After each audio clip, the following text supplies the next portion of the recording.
The letter came 2 weeks after the funeral. No return address.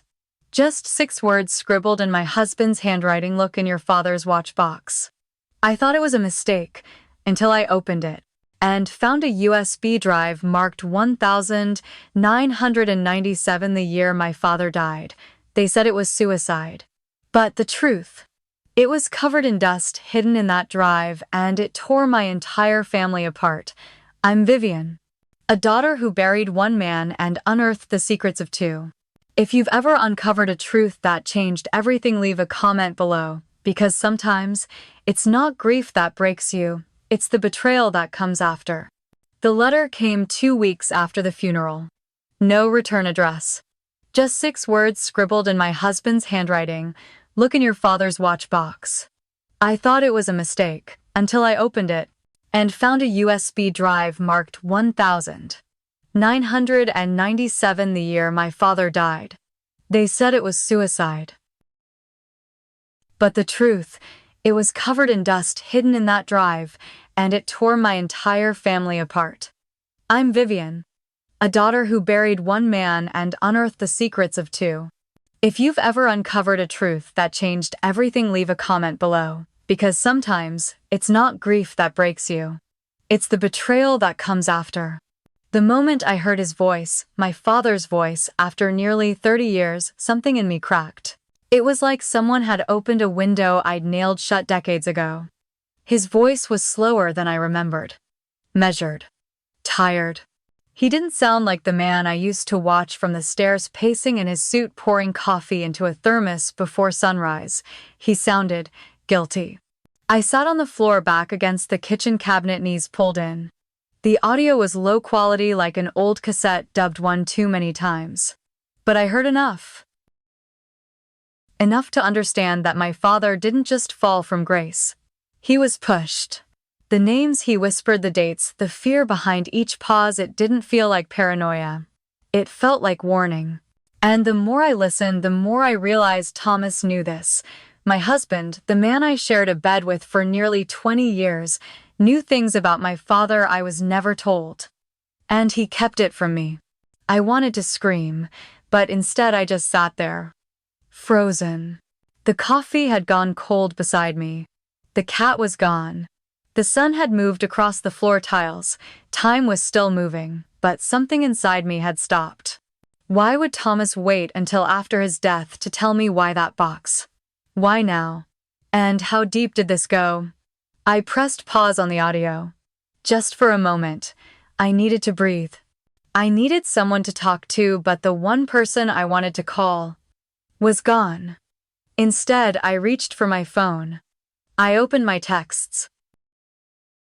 Scrolled down until I saw her name, Claire. I typed 4 words, "Are you home today?" then hit send before I could change my mind. Because if anyone knew where this story began, it was her. I didn't go back to work after Thomas died. Not immediately. Instead, I stayed home and rearranged the furniture. It sounds trivial, I know. But there's something about shifting objects around as if maybe you could shift grief with them. I moved the couch 3 inches to the left. Rotated the rug. Swapped out the curtains in the guest room. Claire said I was nesting in reverse. I think she was right. But every time I opened a drawer or lifted a box, I kept expecting another secret to fall out. It was exhausting. And yet I couldn't stop. The watch box had broken something loose in me. And now, everything felt suspicious. Thomas's office upstairs had always been off limits. He used to joke it was too boring, just spreadsheets and old receipts. But now I wondered, what else had he kept quiet? I hadn't returned to the audio yet. The USB sat on my desk, silent and small. But I knew it was only a matter of time. You don't press pause on something like that forever. I tried to build a routine the way therapists recommend. Mornings started with overwatered plants and underwhelming coffee. I fed the cat. Checked my emails. Deleted the ones from the mortgage company without opening them. Some days I walked to the corner bakery just to feel normal. The smell of cinnamon rolls, the sound of the cash register, the familiar smile of the girl behind the counter, all little scraps of stability I could gather like pebbles in my pocket.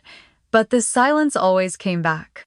In the kitchen, in the bedroom, in the hallway where Thomas's jacket still hung. The only place it didn't find me was Claire's living room. That Tuesday, I sat on her couch with a mug of tea cooling between my palms. The sapphire necklace rested in its box on the coffee table. Neither of us touched it. Claire didn't ask questions. She never did. She waited. Like she always had since we were girls sneaking cigarettes behind the gym. Since the first time I told her about my dad's death, about the headlines, about the shame. She had been the only one who never looked at me with pity. Only Claire had ever just said, "It wasn't your fault." That morning I needed to hear that again. But instead, she said something else. "Viv," she whispered, "there's something I never told you about your father." I didn't say anything at first. Just looked at her, at the way she avoided my eyes, twisting the corner of her sweater like a nervous child. "Claire," I said softly. "What do you mean?" She stood up and walked to the window. The morning light caught the side of her face. She looked older than usual. Or maybe just tired in a way I hadn't noticed before. It was something my dad said. She began, still not looking at me. "Back when everything came out, when your dad was all over the news, I remembered that week. The front page photos, the neighbors crossing the street to avoid my mom. The whispers at school. The quiet dinner table where no one chewed loud enough to break the silence." "What did he say?" I asked. She turned around finally. That he wasn't surprised. I blinked. "What?" Claire sat back down. He said, "Those types of men always think they can outplay the game." Then she added, almost ashamed, "And then he told me to stay away from you for a while." The words hit me like a dull slap. I didn't expect it to hurt, but it did. "He told you not to be my friend." "No," she said quickly. "He told me not to get involved in your family's mess." I laughed once. Sharp, bitter. Nice to know everyone thought we were a mess. "You weren't." Her voice was firm now. "You were just in the middle of something bigger. Something your dad never got to explain." I leaned back, letting her words settle. Maybe it didn't matter what her father said. Maybe I was just looking for someone else to blame now that Thomas was gone. But that phrase stuck with me. Those types of men. Did Thomas think my dad was one of them? Or had he learned to be one from him? I stood up, walked to the hallway where Claire kept her old bookshelf, pulled out the yearbook from senior year. There they were on the same page, my dad and Claire's. Both alumni of the same school. Same smile. Same neat tie. Same secrets maybe. "I think they knew each other," I whispered. Claire came to stand beside me. "That's not possible. My dad never." But then she stopped. Because we both saw it. A note scribbled beneath my father's name in blue ink. "Best deal I ever made, JTJT, James Turnley." Claire's dad.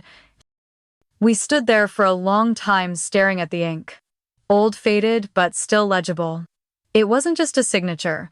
It was proof that Claire's father and mine weren't just acquaintances. They had history. Claire broke the silence first. "I don't know what that means." But I did. Or at least I had a feeling.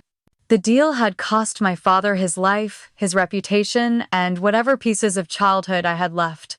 I turned away from the shelf and walked back to the living room. The sapphire necklace still sat on the coffee table, quiet as ever. I picked it up, turned it in my hands. It had felt like a parting gift at first, something Thomas left behind to say I still loved you. But now it felt like a breadcrumb. A clue leading backward. Toward something buried even deeper than Thomas's affair. Toward the truth about my family. "I need to find that folder again," I said. Claire looked confused. "The one from the watch box," I explained. There were more files. Names, dates. I didn't read them all. I didn't know what I was expecting to find. But suddenly everything felt connected. My father's downfall. Thomas's final message. The way he looked at me that last night over dinner like he wanted to say something but didn't know how. I walked over to my tote bag and pulled out the USB. Held it in my palm. Claire stepped forward. "Viv, are you sure?" "No," I said honestly. "But I'm not sure I can live with not knowing either." She nodded. "I'll make tea." I plugged the USB into her laptop this time. The same folder appeared. Same recording files. But one stood out, a document titled Draft, Will, 1997. My chest tightened. I clicked it open. It was a scan. A draft. Signed only by my father. Unnotarized. Never filed. But detailed. And at the bottom a line I hadn't expected to read. "If anything happens to me, please ensure this reaches my daughter.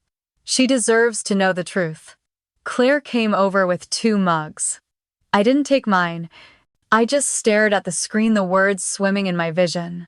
"My father was trying to protect me," I whispered. Even at the end. Claire sat beside me, her hand on my arm. "Then maybe it's time you let him." Outside, the wind picked up. I heard chimes from the neighbor's porch. And somewhere deep inside me, a door I'd kept closed for decades began to open. I didn't sleep that night. Even with the door locked, the curtains drawn, and Claire asleep in the guest room, my mind wouldn't rest. The words in that draft will played on loop in my head. She deserves to know the truth. But what truth? And why did Thomas have it? At 2:17 a.m. I gave up trying. I padded into the hallway, pulled Thomas's old briefcase from the closet. It still smelled like him, leather, aftershave, and something faintly metallic. I hadn't touched it since the funeral. It had been returned to me sealed, as if the contents were sacred. I unlatched the buckles slowly, expecting receipts, maybe a stethoscope, old patient notes. But inside, there was only one thing: an envelope. Unmarked. Thick. Heavier than it looked. I carried it to the dining table and sat down, fingers trembling. It wasn't sealed, just folded. Inside were 3 items. A photo. A key. And a printed bank statement. The photo came first: Thomas smiling at a marina I didn't recognize, standing beside a man in a gray blazer. Not Logan. Not Gordon. Someone else. On the back, in Thomas's handwriting, April 2023. M. I didn't recognize the handwriting at first. It was rougher than his usual cursive. Rushed. Urgent. Next was the key. Slim silver with a number etched at the top. A safety deposit key. From a bank I'd never heard of, Mercury South Trust. The last item, a bank statement in my name. From an offshore account. I scanned the numbers. My breath caught. It wasn't a typo. It was nearly $400,000. Deposited monthly. Starting exactly 1 month after my father died. And every deposit had the same reference code: JT, MedRetainer. JT again. James Turnley. Claire's father. I closed the folder slowly. My pulse was loud in my ears. Thomas had known about this. Maybe even helped set it up. And now I had a bank account I never opened, with money I never earned, connected to 2 dead men, and a secret I was never supposed to find. I stared at the statement for what felt like hours. It didn't make sense, or maybe it made too much sense. All this time, I thought I'd married into calm. A man who folded his shirts the same way every Sunday. Who booked dinner reservations 6 weeks in advance. Who never forgot to change the air filters. But beneath all that order was this. An account in my name. Deposits tied to the very man who destroyed my father. And Thomas never told me. I looked up, half expecting him to walk through the kitchen door smirking like this was some elaborate birthday surprise. But the silence pressed in harder than ever. I took a picture of the statement, then the key, then the back of the photo. My phone buzzed in my hand. A new message. From an unknown number. Do not speak to Gordon. Not yet. No signature, no context. I stared at it. Hands cold. Throat tight.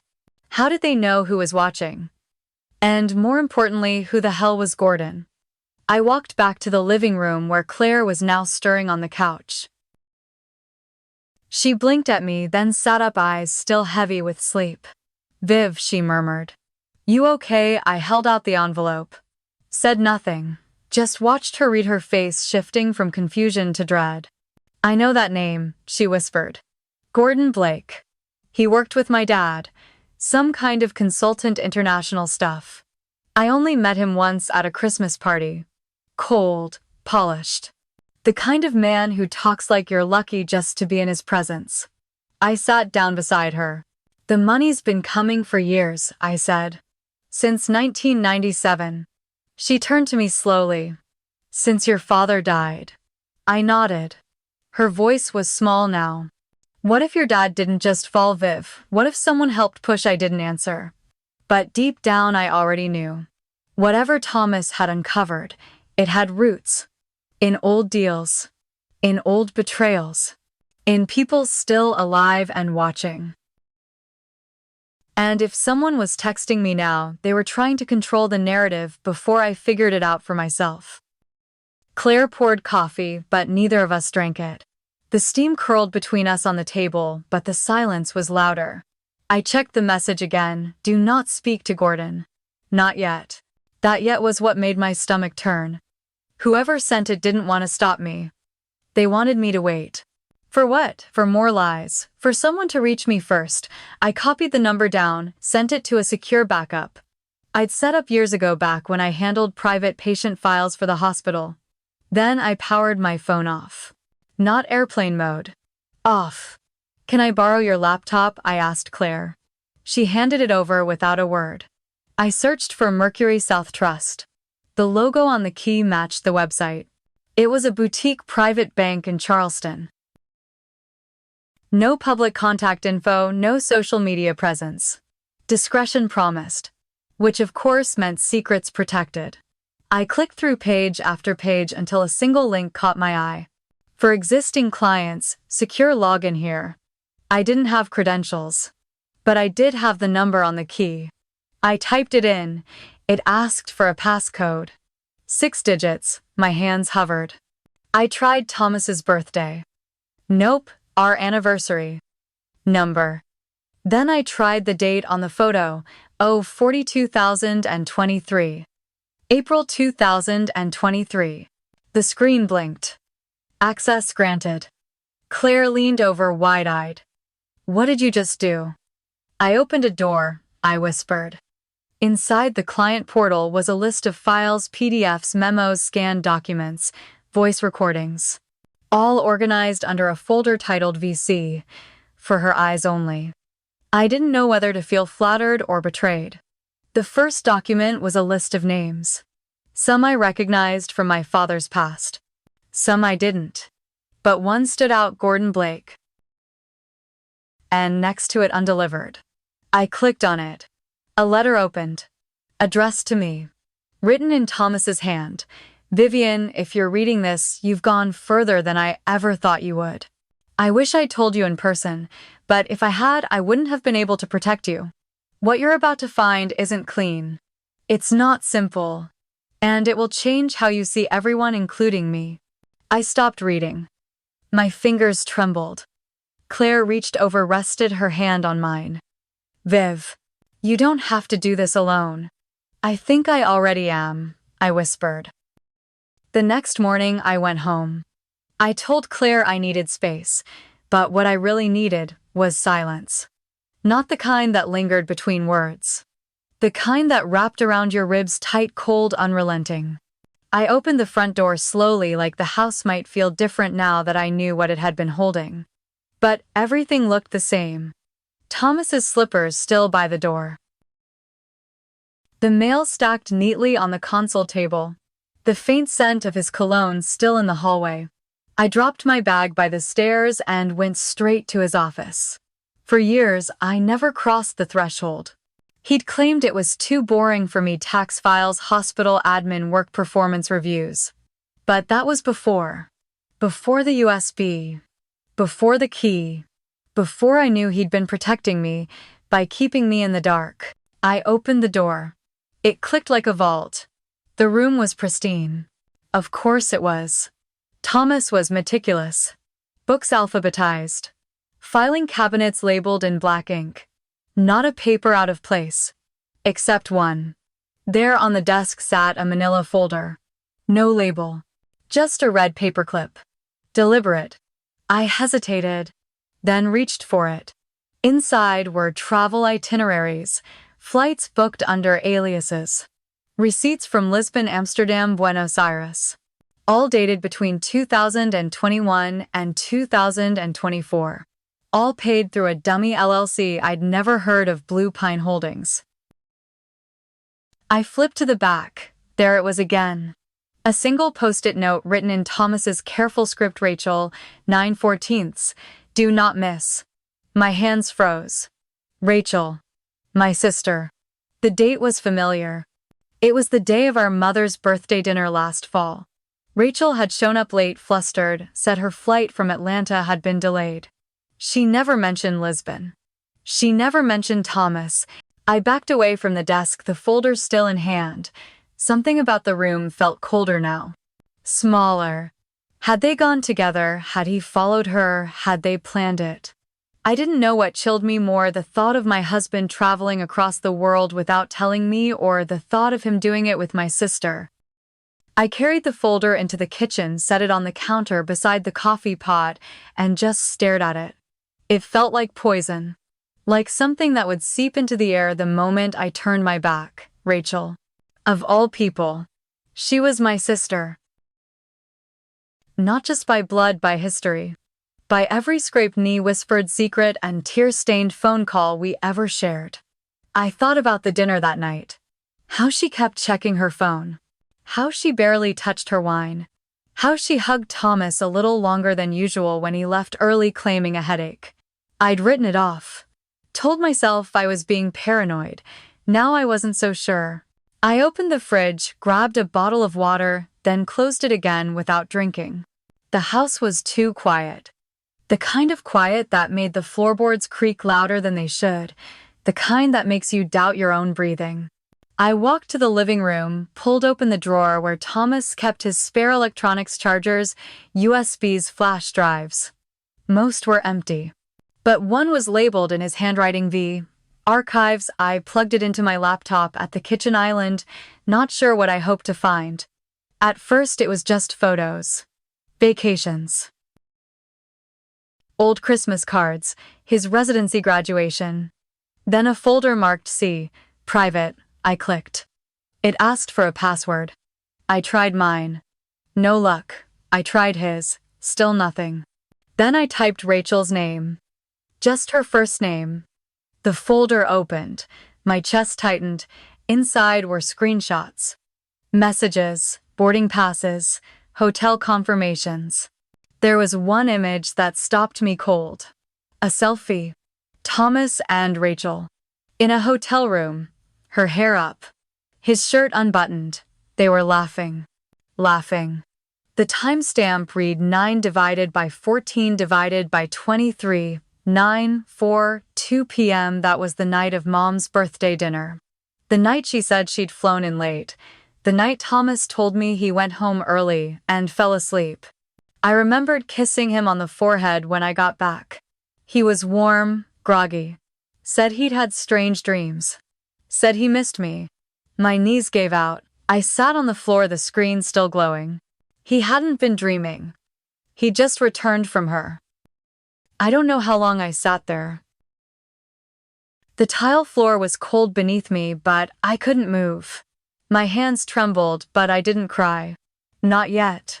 There was something deeper than tears clawing at me, a silence that screamed. I looked at their faces again. The way Rachel tilted her head toward him, the way he rested his hand on her shoulder, familiar, comfortable. And I thought about every moment I had defended them, when people said they seemed close, when Mom once joked that Rachel and Thomas got along too well. I'd laughed it off. Said it was ridiculous. How blind had I been? Or worse, how much had I chosen not to see? The screen dimmed, then went black. But the image stayed in my mind, burned into the backs of my eyes. I stood up slowly. My legs ached, but it was the weight in my chest that made it hard to breathe. I walked to the sink, turned on the faucet, let the water run until it was ice cold, then splashed my face. The reflection staring back at me was unfamiliar. Eyes wide. Jaw clenched. Neck taut like a drawn wire. For 15 years, I had lived with a man I trusted with everything, and somehow he still found space to hide a second life. And Rachel, she didn't just betray me. She invaded my marriage, took what was mine, and laughed in the process. I opened a new note on my phone, typed one word, Rachel, then underneath Lisbon. September. Hotel receipt. Thomas travel file. Boarding pass. USB archive. Claire's father. Gordon Blake. I was done pretending this was grief. It wasn't. It was war. My phone buzzed. A new message. Same unknown number. You need to stop. I stared at it for a long moment. Then typed back. Not a chance. No response came, but I didn't need one. I backed up every file. Saved them to the cloud, to a flash drive, and to a hidden folder under a decoy name. Then I grabbed my coat. Because there was one more person I needed to see. Rachel. She didn't know I knew. And that gave me the only power I had left. I drove without music. Without GPS. Without breathing, really. The air inside the car was heavy, thick, with the kind of silence that makes your knuckles ache from gripping the wheel too tightly. Rachel lived across town, a sleek condo on the edge of the marina, where the sidewalk smelled like new concrete and the neighbors wore matching tennis whites on Saturdays. I parked 2 blocks away. Not because I was hiding, but because I needed the walk. I needed the time. Each step scraped something loose inside me. I tried to remember the last honest conversation I'd had with her. It had probably been years. She was always too busy, too tired, too something, but I'd believed her because belief was easier than suspicion. I buzzed her unit. No answer. I waited. Then rang again. The speaker crackled. Hello, it's me, I said. No name. No warmth. The door clicked. I took the elevator up, watched the numbers, light one by one, felt my pulse echo in my throat. Rachel opened the door barefoot, holding a glass of wine. Always a glass of wine. She wore silk pajamas and a headband like she was playing a role in some show I'd never wanted to be part of. Viv, she said with a smile. What a surprise. I walked past her. Didn't speak. Didn't take off my coat. Her apartment smelled like roses and something synthetic. Like perfume sprayed to cover something rotten. She followed me inside. Watched me as I stood by her kitchen counter. I found the Lisbon photos, I said quietly. Her face froze. Just for a second. But I caught it. Excuse me, she asked, voice light. Fake. I saw the timestamp. I know you were with him, on Mom's birthday. In that hotel, she set her glass down too quickly. Wine sloshed onto the marble. Vivian, it's not what you think. No, I turned to face her. My voice steady, but something inside me quaked. Because what I think is that while I was planning Mom's cake, you were in bed with my husband. She blinked. Then smiled. Small. Cruel. That's dramatic, she said. Even for you. I stared at her. The way her jaw clenched. The way her hand hovered near the wine glass. I trusted you, I whispered. You were my sister. And you were the golden one, she said flatly. The one who got the good job, the perfect marriage, the parents' attention. You had everything. I stepped back. Her voice sounded hollow, like someone rehearsing pain she didn't truly feel. You took what wasn't yours, I said. Thomas wasn't yours. Her eyes darkened. But he came to me. The words sat there between us, sharp, deliberate, like she'd been waiting to say them. But he came to me. I felt something slip inside me. Not rage, not sorrow. Just something quiet, like a door closing in my chest. Rachel poured herself another glass of wine. Didn't bother offering me one. I didn't plan it, she said casually. He was lonely. You were always working, always organizing, always in control. He just wanted to breathe. And you gave him that. My voice cracked. You gave him betrayal, she shrugged. He said he couldn't talk to you anymore. Said he felt like a guest in his own home. I laughed. A hollow, broken sound. Funny. He told me I was his home. Rachel sipped. Her expression didn't change. That's what makes it worse, isn't it? He meant it both times. The room tilted slightly, not from the wine, from the weight of what I was hearing. I backed away. Toward the door. Toward anything that wasn't this. But her voice followed me. I'm pregnant. I stopped. Cold. She said it like a headline. Like a trump card. It's his, she added, 10 weeks. He knew. He was happy. I turned to face her. My mouth opened, but nothing came out. The room spun. You're lying, I whispered. She placed a hand on her stomach softly. Smiling. Believe what you want. But this baby, he's your blood too. I couldn't move. Couldn't breathe.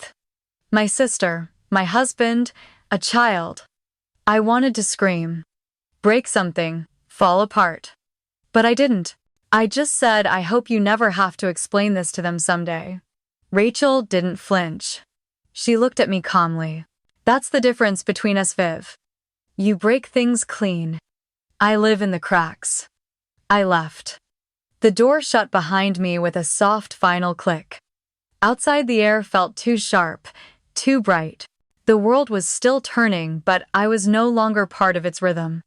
I sat in my car, hands on the wheel, and finally let the tears fall. Not for Thomas, not even for Rachel, for the version of me that still believed family meant protection. For the girl who trusted her sister to guard her back, not twist the knife deeper. I didn't go home. Not after that.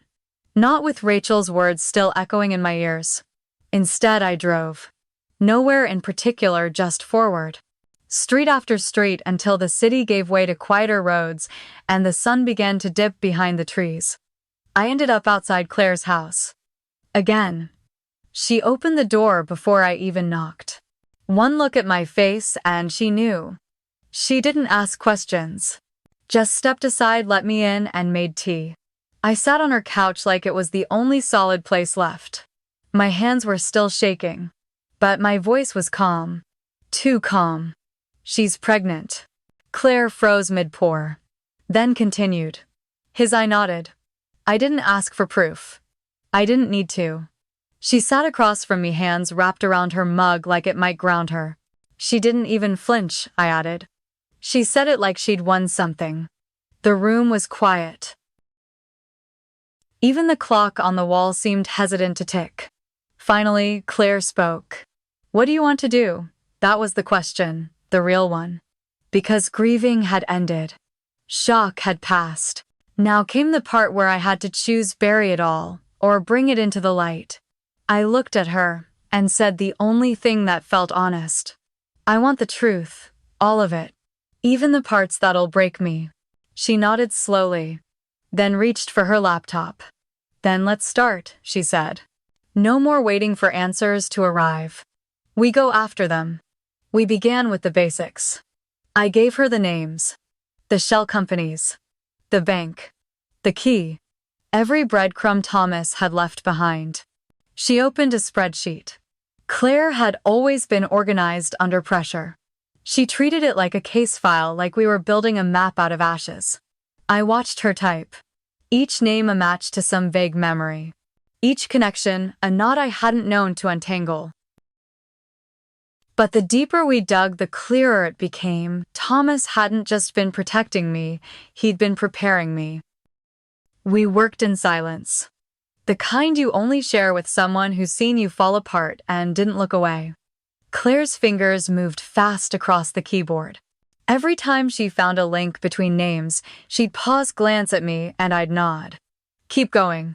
By midnight, we had a map, 2 shell companies, 3 bank accounts, 4 names repeated across multiple filings. One of them kept showing up in Thomas's files, in my father's old records, and now, in Rachel's texts. Gordon Blake. He's the thread, Claire said. If we pull him, everything else unravels. I opened the folder Thomas had left, flipped through old scanned contracts, memos, emails from encrypted addresses. One caught my eye. A receipt. From a storage facility under my name. But I'd never rented one. Claire looked up. That's 20 minutes from here. We didn't speak. Just grabbed our coats. The air outside had turned colder. Sharp. Like the truth itself. The storage facility was quiet, motion-activated lights flickering overhead. The clerk barely glanced at us. Claire handled the paperwork. She'd always had the steadier voice. Unit 412. Back corner. Low security. My key fit the lock. Of course it did. Inside was a metal cabinet. Dusty. Unmarked. I opened it. Documents. Photos. A sealed envelope with my name in Thomas's handwriting. But what stopped me was the manila folder tucked in the back labeled in bold ink Fallout Plan. Claire and I exchanged a look. I opened it. Inside, a list of steps. Logins.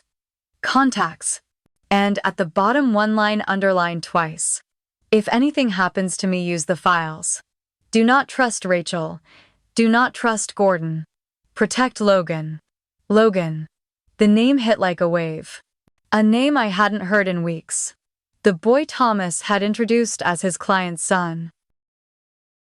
The one who'd shown up to the funeral alone, offering condolences that felt too practiced. I remembered his eyes sharp, searching, too steady for someone that young. He knew something. And I had ignored it. But not anymore. We drove home with the folder between us like it might explode if we opened it again. I didn't speak. Neither did Claire. There was nothing left to say, only choices to make. Back at her house, I spread everything out on the table: names, transfers, photos, emails, the storage receipt, and the Fallout Plan. My hands moved automatically, organizing, labeling, cross-referencing.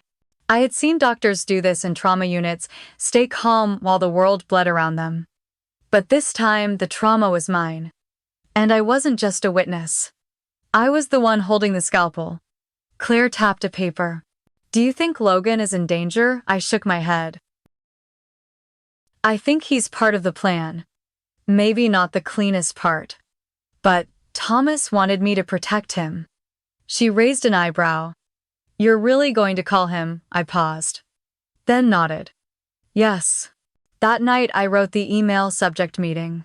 Message: I think we both know this isn't over. Name the time and place. I stared at it for a long time before hitting send. But once I did, something shifted. I wasn't waiting anymore. I wasn't wondering. I was moving. Forward. With purpose. With evidence. With fire. Claire left the room to make tea. I stayed behind, staring at the pile of truth on her table. I thought about all the women I'd met in hospital waiting rooms, mothers, daughters, wives, holding charts and lab results, desperate for someone to explain what was happening inside their own bodies. And now here I was doing the same for my own life. Trying to read the symptoms, trying to find the cause, trying to figure out if anything could still be saved. The clock ticked past midnight. Claire returned with 2 mugs. You okay? She asked gently. I looked up. And for the first time in weeks I didn't hesitate. No, I said. But I'm finally ready to stop being quiet about it. I picked up the flash drive, held it between my fingers. It didn't feel like a weapon anymore. It felt like a compass. And I was going to use it. To uncover everything. To protect what was mine. To rebuild, even if it meant starting over in ashes. If you've ever had to pick up the broken pieces of your life and rebuild without permission, tell me how you did it. Tell me where you started. Because today, I just took my first step. Logan agreed to meet the next morning. No hesitation. Just a single line reply: 10 a.m. Cafe Grafton. Back booth. It was the kind of message you send when you already know the stakes.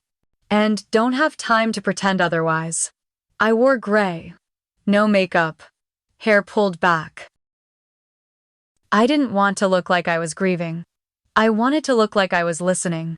Really listening. Cafe Grafton was quiet on weekdays. Older couples with newspapers, one guy with a laptop and too many stickers, a waitress who refilled your cup before you could ask. Logan was already there. Hood up, glasses on. He looked older than I remembered. Or maybe I just hadn't really seen him before. He slid a black folder across the table before I even sat down. Didn't say hello. Didn't ask how I was. Inside were photos, emails, bank transfer logs. Some matched what I already had. Some didn't. I looked up. Where did you get these? My mother's files, he said simply. She kept everything, including the things she wasn't supposed to see. I nodded. Didn't ask for permission. Started reading. The pattern became clear fast, a loop of payments between Gordon Blake Blue Pine Holdings and an account in the Caymans with Rachel's name hidden behind a trust shell. Logan pointed at one document. This one proves intent. Your husband knew. So did Rachel. They weren't just passive, the words felt like acid on paper. I closed the folder slowly, then met his eyes. What do you want from me, Logan? He didn't blink. I want what my father tried to do finished. His voice didn't waver. Not with anger, not with fear. Just resolve. A kind I hadn't earned yet. You want justice? I asked. He shook his head. Number, I want clarity. And I want protection for what's left of him. I understood. We weren't so different after all. Two people raised on lies trying to rewrite the footnotes of our lives. Outside, the light had shifted. The shadows in the cafe had grown longer. I picked up the folder and said the only thing that made sense. Then we do it together. But we do it smart. We don't just burn them down. We dismantle them paper by paper, name by name. Logan exhaled, then smiled. Not wide. Not hopeful, but just enough. I already made a list. We spread the documents across Claire's dining table that afternoon. She had gone quiet, watching us the way a mother watches kids play too close to the edge. Not interfering, just preparing to catch whoever fell first. Logan pulled out a legal pad already scribbled with arrows, timelines, and color-coded circles. He pointed at one. Gordon, Fall Gala, October. What's that? I asked. He's speaking at a charity event next month, Logan said. Board of Trustees. All the people who keep him clean on paper will be in one room. Claire leaned forward. You're thinking public exposure. Not yet, I said. We're not there. Logan nodded. There's a safer way. He clicked open his laptop and pulled up a secure drive. Inside was a folder labeled Our Protocol. I started this after my mother died, he said. She knew something was wrong with how Dad handled money. She just never found the edges. I've been building them. He walked us through it. Rachel's name appeared over and over again, tied to payments from Blue Pine flights that aligned with Thomas's conferences, accounts opened under maiden names of old college friends. She hadn't just fallen into the affair, she'd engineered it. Claire stepped away from the table. I don't know what's worse, she said, that she did all this or that she's been living like it doesn't exist. I looked at the photos again. Rachel laughing at a fundraiser. Rachel cradling her stomach at a baby shower I hadn't been invited to. And somewhere beneath all that charm, a ledger of every secret she thought would never be seen. We don't go straight to the press, I said. We go to the board. Claire frowned. They'll protect him. Not all of them, I said. Some of them still care about liability. About reputations. We just have to push the right one first. Logan pulled up a contact. Maya Delancey, former CFO, now ethics advisor. He glanced at me. She was close with Thomas. Might still be willing to listen. I nodded. We send her a packet. Just enough to make her worry. No accusations yet, just shadows. Logan grinned for the first time like a young man instead of a strategist. You're good at this. I didn't smile back. I didn't feel good. But I felt clear. And clarity right now was the most powerful thing I had. The envelope was thick but not overwhelming. We had chosen carefully. 3 contracts, 2 annotated bank transfers, a photo with dates, and 1 handwritten note from Thomas with Rachel's name underlined. No accusations. Just questions. Just enough to make a woman like Maya Delancey pause before her next board meeting. Claire printed everything at her office, then sealed it with a neutral return label. No fingerprints, no emotion. Just truth. In its rawest, coldest form. Logan and I drove it to her assistant personally. Didn't say a word. Didn't wait for acknowledgement. We were done asking. Now we watched. Later that evening, Claire pulled out a dress from the back of her closet, something structured dark navy, the kind that says, "I didn't come to be charming. I wore black. Not morning black. Boardroom black. Hair pinned, no jewelry, no smile." We arrived at the gallery opening just before 7 p.m. It was Gordon's favorite kind of event, public, high-dollar, impossible to trace real intentions. He floated near the donors like a trained host, perfect posture, curated laughter. If he was guilty, he'd long since made peace with it. Claire and I didn't approach him. We weren't there for him. We watched Maya. She arrived 20 minutes in alone, holding the envelope. I saw it in her bag. Recognized the edge of the file. Her fingers brushed it once, then didn't touch it again all night. But her eyes. They didn't stop scanning. She saw us. Saw me. Paused. And gave the smallest nod before walking away. That was all I needed. The plan was in motion. The balance had shifted. I walked out into the cool evening air, heels clicking against the marble, Claire beside me, Logan waiting at the curb. None of us spoke. We didn't need to. The first domino had fallen. And the rest. They would follow. Justice doesn't always arrive in sirens. Sometimes it begins with paper. Signed, dated, delivered to the right hands, and now those hands were trembling. Maya called the next morning. She didn't leave a voicemail. Just rang twice. Then texted, "You have 5 minutes. Use them well." I called back immediately. Logan and Claire sat on either side of me, both silent, watching. Maya's voice came through like glass, smooth, sharp. "Not here to be liked." "I received your packet," she said. "No return address. No signature. But enough fingerprints to rattle every trustee I know." I waited. Didn't thank her. Didn't flinch. "You knew," I said. "About Gordon. About Blue Pine. About my sister." A pause. Just long enough to confirm everything. "I suspected," she replied. "I didn't know it led to you. Or your husband, or your father's name buried beneath it all." Her tone shifted. Less attorney. More human. "I worked with Thomas once," she said. "He was cautious. But not cold. He was building something behind the scenes." I didn't ask questions. "You should have," I said. "I know," she replied. "And now you're asking me to do what he didn't finish." "No," I corrected. "I'm asking you to help us make sure Rachel and Gordon don't get to rewrite the ending." Another pause. "Then come to my office. 1 o'clock. Bring everything. If I'm going to burn bridges, I want to know what I'm standing on." She hung up. Claire looked at me. "That went better than expected." "It's not over," Logan muttered. "It's just beginning." We arrived at Maya's office 5 minutes early. A glass tower on the edge of the harbor. Everything inside smelled like leather and fear. She met us in the boardroom, closed the blinds. Took off her blazer like she was shedding her politics. I handed her the files, watched her read in silence. When she finished, she leaned back. "If I take this to the board," she said, "they'll turn on Gordon. But they'll try to cut Rachel loose, say she was manipulated, uninformed, a grieving woman making mistakes." Claire crossed her arms. "Doesn't matter. Once her name's on the record, it's public. It sticks." Maya nodded. "Then let's make it stick."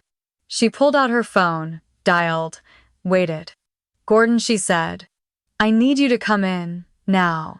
Bring Rachel." Gordon arrived first. Hair slicked back, no tie, just enough stubble to look like stress hadn't touched him. He walked in like he still owned the room. Didn't acknowledge me, didn't look at Maya.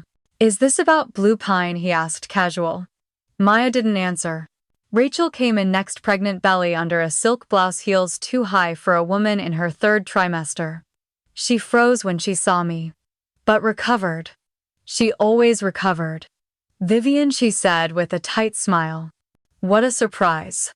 I didn't respond. I wanted her to feel the silent stretch. Maya closed the door, then placed the thick folder between them. "This was delivered to me anonymously," she said. "But it contains internal documents, flagged wire transfers, and 2 private correspondences with your signatures." She looked at Gordon. "Care to explain?" He chuckled. "Someone's playing a game. This is all circumstantial. No official trail." "Not anymore," I said quietly. I slid my phone forward. Logan had connected the screen to the monitor. On it appeared a time-stamped video, Gordon's voice instructing Thomas on the shell routing method, clear, undeniable. Rachel paled. I didn't know he recorded that. Wrong move. Wrong timing. She caught herself. Too late. Maya raised an eyebrow. "So you did know." Gordon stood abruptly. "This is a setup. You have no legal standing." "No," Maya said. "But I have enough for a board vote. And once that's public, you'll have a federal audit crawling through your Cayman accounts before breakfast." Rachel sat down slowly, hands trembling. "I'm pregnant," she said, like that would shield her. Like that had ever been enough. Maya didn't blink. "Then maybe it's time you think about what kind of story your child grows up hearing." The air in the room changed. Heavier. Like the gravity had shifted. I leaned forward. Only once. Only to say one thing. "You took everything I thought I knew. Now I'm just taking it back." Neither of them responded. There was nothing left to say. Maya stood. "I'll be calling an emergency meeting. You're both expected to cooperate." She opened the door. Not one of us moved until they were gone. Rachel didn't cry. Not even when Maya closed the boardroom door behind them. But her hands, those perfectly manicured fingers, kept reaching for the same spot on her wrist, like she was trying to rewind time. Claire leaned against the table, arms crossed. "She'll make a deal," she muttered. "People like her always do." "She already did," I said. "She just doesn't know the terms yet." Logan pulled out the flash drive, the one Thomas had left with us, the one we hadn't shown Maya. "Now or later?" he asked. I looked at him. At Claire. At the room that had just swallowed 2 people whole. "Later," I said. "We don't burn the house if the termites start packing." Maya returned 15 minutes later. Papers in hand. Face unreadable. "I've drafted a formal motion," she said. "Gordon will resign. Rachel will voluntarily relinquish any stake in Thomas's holdings. They'll both sign NDAs. And disappear quietly." "And if they don't?" I asked. She placed a copy of the agreement in front of me. "Then you go public. Everything, and I back you." Claire smiled for the first time in days. "You're colder than you look." Maya didn't smile. "Not cold. Just clean." She nodded toward the door. "They're waiting to sign. But I thought you might want to deliver the final terms yourself." I stood. Straightened my sleeves. No rage. No shaking. Just purpose. In the next room, Gordon and Rachel sat like ghosts, paper in front of them, pens untouched. I sat across. Met Rachel's eyes first. Her smirk was gone. "Here's the deal," I said calmly. "You walk away. No inheritance. No trust claims. No name on any property Thomas built. But the baby, they'll have a future. That's all I'll protect. Not for you. For them." Rachel blinked. Tried to speak. Didn't. Just signed. Then Gordon. Slower. Like the ink fought back. When he finished, he looked up at me. "You could have ruined me." I nodded. "I still might." Then I stood, collected the papers, and walked out. Behind me, two people stared at the end of the story they thought they were writing. But it wasn't theirs anymore. I didn't go back to the old house after they signed the papers. I didn't step through the doorway where Thomas once left Sunday flowers or wait for the familiar click of the key turning at 7:00 p.m. I simply returned the keys to Marcus, told him to sell the place. No listing. No negotiation. Just make it disappear from my map. Logan offered his guest room. Claire redecorated her spare bedroom, placed a fresh mint tea on the nightstand the way I liked it. But I chose neither.